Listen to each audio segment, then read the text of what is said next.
તમામ 11 ખેલાડી સર્કલમાં. ક્રિકેટ મેદાનમાં જોવા મળ્યો અદ્ભુત નજારો, ફેન્સ પણ ચોંક્યા. હાલમાં ઇંગ્લેન્ડમાં રમાઈ રહેલી કાઉન્ટી ચેમ્પિયનશિપમાં સમરસેટ અને સરે વચ્ચેની મેચમાં સરેને 111 રનથી હારનો સામનો કરવો પડ્યો હતો. આ મેચમાં સરેને જીતવા માટે 221 રનનું લક્ષ્ય આપવામાં આવ્યું હતું, પરંતુ આખી ટીમ 109 રનમાં સમેટાઈ ગઈ હતી. ઇંગ્લેન્ડના ટોન્ટનમાં રમાયેલી આ મેચના છેલ્લા દિવસે એક વિચિત્ર ઘટના જોવા મળી હતી. જ્યારે સરેનો ડેનિયલ વોરેલ બેટિંગ કરી રહ્યો હતો, ત્યારે વોરેલની બાજુમાં સમરસેટના 10 ફિલ્ડરો સર્કલમાં ઊભા રહી ગયા હતા. સામે જેક લીચ બોલિંગ કરી રહ્યો હતો. આ પ્રકારની ફિલ્ડ ગોઠવાઈ હોવાના કારણે વોરેલ પર માનસિક દબાણ વધી ગયું હતું, જેને લઈને વોરેલ જેક લીચના બોલ પર LBW આઉટ થઈ ગયો હતો અને સમરસેટ મેચ જીતી ગઈ હતી. લક્ષ્યનો પીછો કરતા સરેને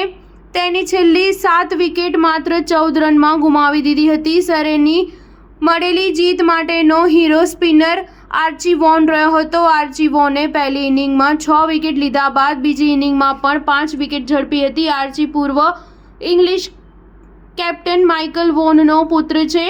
આર્ચીએ બાંગ્લાદેશના સ્ટાર ખેલાડી સાકિબ અલ હસનને પણ 0 પર આઉટ કર્યો હતો. આ જીતથી સમરસેટને ઘણો ફાયદો થયો હતો. સમરસેટ હવે કાઉન્ટી ચેમ્પિયનશિપ ડિવિઝન 1 ટેબલમાં ટોચ પર રહેલા સરે કરતાં માત્ર 8 પોઈન્ટ પાછળ છે. હાલમાં સમરસેટ બીજું સ્થાન ધરાવે છે.